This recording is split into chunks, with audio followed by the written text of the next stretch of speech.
Israel ने शुक्रवार तड़के ईरान की राजधानी तेहरान सहित कई सैन्य और परमाणु ठिकानों पर बड़े पैमाने पर हवाई हमले किए, जिससे मध्य पूर्व में तनाव चरम पर पहुंच गया है।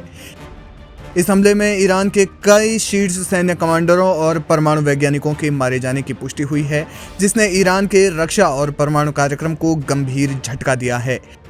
इसके जवाब में ईरान ने अमेरिका के साथ चल रही परमाणु वार्ता से औपचारिक रूप से पीछे हटने की घोषणा की है।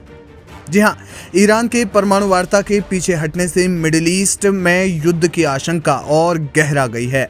माना जा रहा है कि अब यह आमने सामने की जंग में बदल सकती है, क्योंकि इस तनाव को कम करने का एकमात्र जरिया अमेरिका और ईरान के बीच चल रही बातचीत ही थी। लेकिन परमाणु वार्ता से पीछे हटने का मतलब है कि ईरान ने अपने मंसूबे साफ कर दिए हैं। आपको बता दें कि 15 जून को ईरान और अमेरिका के बीच परमाणु वार्ता होनी थी, जो दोनों देशों के बीच छठे चरण की वार्ता होती, लेकिन अब ये बातचीत विफल हो गई है। ईरानी विदेश मंत्रालय ने बयान जारी कर कहा कि इसराइल के आक्रामक कृत्यों के बाद बातचीत का कोई आधार नहीं बचा। इसराइली हमले के बाद ईरान के supreme leader Ayatollah Ali Khamenei ने इस हमले को जघन्य अपराध करार देते हुए इसराइल को कड़ी सजा देने की चेतावनी दी। उन्होंने कहा कि हमारी सेना इसका जवाब देगी और इसराइल को इसका खामियाजा भुगतना पड़ेगा। ईरान ने मुल्क में तत्काल प्रभाव से इमरजेंसी की घोषणा की, स्कूल कॉलेज बंद कर दिए गए और हवाई क्षेत्र को अगले आदेश तक सील कर दिया गया, यानी कि ईरान ने अपना एयर स्पेस फिलहाल बंद कर दिया है। Aim right, achieve big. At KR Mangalam University, we provide you the platform to turn your dreams into reality. At KR Mangalam University. Iran ने जवाबी कार्रवाई के तहत इसराइल पर करीब 200 से ज्यादा ड्रोन से हमला किया। हालांकि इनका प्रभाव सीमित रहा। ईरानी विदेश मंत्री अब्बास अराक्ची ने संयुक्त राष्ट्र और IAEA को पत्र लिखकर इसराइल की कार्रवाई को युद्ध की घोषणा बताया और इसकी निंदा करने की मांग की। जानकारी के लिए बता दें कि इसराइल की लंबे वक्त से ईरान के एटमी ठिकानों पर नजर थी। इजरायली पीएम बेंजामिन नेतन्याहू ने पहले भी कहा था कि अगर ईरान और अमेरिका की परमाणु वार्ता विफल होती है तो इसराइल सैन्य कार्रवाई कर सकता है। इसराइल के ईरान पर किए गए सटीक हमले ये दिखाते हैं कि उसे अपने टारगेट्स की बहुत पहले से जानकारी थी। ईरानी सरकारी मीडिया के अनुसार हमले में 78 लोग मारे गए और 329 से ज्यादा घायल हुए, जिसमें महिलाएं और बच्चे भी शामिल हैं।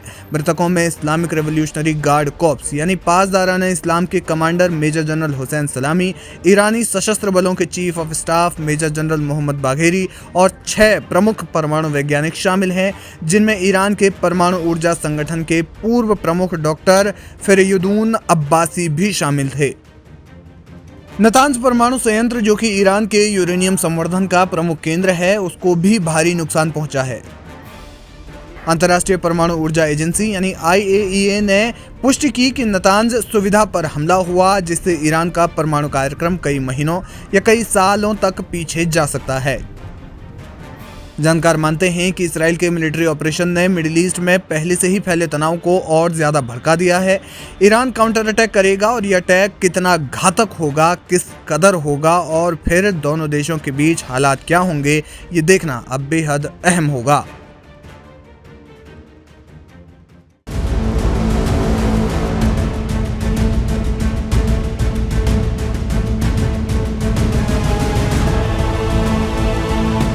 इजराइल ने शुक्रवार को अचानक से ईरान पर ड्रोन और मिसाइलें दाग दी, जिससे पूरे ईरान में हड़कंप मच गया। लेकिन जिस तरह से इजराइल ने ईरान के परमाणु ठिकानों को निशाना बनाते हुए हमला किया, उससे तो साफ है कि इजराइल ने यह हमला पूरी प्लानिंग के साथ किया, क्योंकि इस हमले में ईरान के टॉप कमांडर भी मारे गए हैं। इन हमलों से एक तरफ जहां ईरान परेशान और टेंशन में है, तो वहीं हूती विद्रोहियों ने इस हमले का विरोध करते हुए इजराइल को खामियाजा भुगतने की धमकी दी है। हूतियों ने एक्स पर एक पोस्ट किया और लिखा, हम इजरायली दुश्मन द्वारा निशाना बनाए गए शहीदों के लिए ईरानी नेतृत्व को अपनी संवेदना व्यक्त करते हैं। हम स्वतंत्र गणराज्य ईरान के खिलाफ आतंकवादी हमलों और आक्रामकता की कड़ी निंदा करते हैं। हम पुष्टि करते हैं कि जायोनी दुश्मन द्वारा किए गए ये हमले उसकी बर्बरता और आतंकवाद के स्पष्ट सबूत हैं और ये सभी के लिए खतरा है। ये दूसरों को अन्यायपूर्ण तरीके से निशाना बनाता है और आक्रामकता के कृत्य को करने में कोई वैधता नहीं है। अपने टॉप कमांडरों की मौत के बाद ईरान भी भड़का हुआ है। ईरान ने इजराइल को इस हमले का खामियाजा भुगतने की बात कही है। ईरान की तरफ से साफ कर दिया गया है कि टॉप कमांडरों की मौत का बदला जल्द ईरान लेगा। ईरान के supreme leader Ayatollah Ali Khamenei ने बेहद कड़ी शब्दों में इजराइल के हमलों की निंदा करते हुए बदला लेने की बात कही है। खामेनी ने कहा, देश पर हमले के लिए इजराइल को कड़ी सजा भुगतनी पड़ेगी। इजराइल ने हमारे खिलाफ अपने खून से सने हाथ बढ़ाकर रिहायशी इलाकों पर हमला किया है। इसने उसके चेहरे को उजागर कर दिया है। Aim right, achieve big. At KR Mangalam University, we provide you the platform to turn your dreams into reality. At KR Mangalam University. Ali Khamenei के एक्स हैंडल से किए गए पोस्ट में भी इजराइल पर जमकर गुस्सा निकाला गया है। सोशल मीडिया पर अपनी पोस्ट में खामेनी ने कहा, जायोनी शासन को कड़ी सजा की तैयारी कर लेनी चाहिए। ईरान की सशस्त्र सेना किसी भी कीमत पर इजराइल को सजा दिए बिना नहीं जाने दे सकती। बताया जा रहा है कि ईरान के Islamic revolution guard corps IRGC के कमांडर मेजर जनरल हुसैन सलामी की उनके अपार्टमेंट को निशाना बनाकर किए गए इजरायली हमले में हत्या कर दी गई।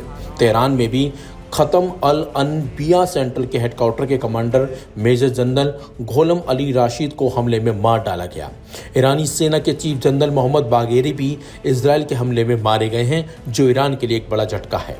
फिलहाल ईरान के समर्थन में हूती विद्रोही खड़े हो गए हैं और उन्होंने इजराइल को चेतावनी दी है कि अब इजराइल को इस हमले का खामियाजा भुगतना पड़ेगा। दूसरी तरफ ईरान ने भी अब तैयारी कर ली है और वो भी जल्द इजराइल पर बड़े अटैक की तैयारी कर रहा है। हालांकि जिस तरीके से इजराइल ने हमला किया है ईरान पर, वो भी अब चुप रहने वाला बिल्कुल भी नहीं है।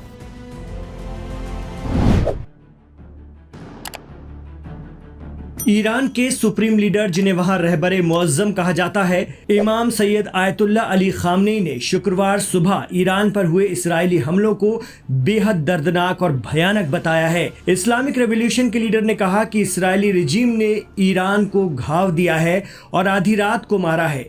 इमाम खामेनी ने कहा कि इस्राएल को इसके लिए दर्दनाक सजा भुगतनी पड़ेगी। गुस्से से भड़के खामेनी ने कहा कि ज़ायोनी रिजीम के हाथ हमारे देश के लोगों के खून से रंगे हैं, ये शैतान हैं। Supreme leader Syed Ayatollah Ali Khamenei ने ईरान की आर्म फोर्सेस को हुक्म देते हुए कहा है कि ग्रेट ईरान नेशन के खिलाफ ज़ायोनी फोर्स के इस अपराध की सजा दी जाए। उन्होंने कहा कि इस्राएल के खिलाफ ऐसी प्रतिक्रिया होगी कि दुनिया देखेगी। उन्होंने हमारे कमांडर और साइंटिस्ट मारे हैं, इसका बदला भी इससे कहीं खतरनाक होगा। इसके बाद ईरान ने ऐलान कर दिया है कि वो राजधानी तेहरान और परमाणु ठिकानों पर हुए हमले का जबरदस्त बदला लेगा। ईरान ने इस्राएल और अमेरिका को कहा है कि इसके लिए आपको भारी कीमत चुकानी पड़ेगी। ईरान आर्म्ड फोर्सेस के तर्जुमान या प्रवक्ता ब्रिगेडियर जनरल अब्दुल फाजी शेखरची ने कहा कि इस्लामिक रिपब्लिक इन हमलों का भयंकर जवाब देगा। उन्होंने आरोप लगाया कि राजधानी तेहरान में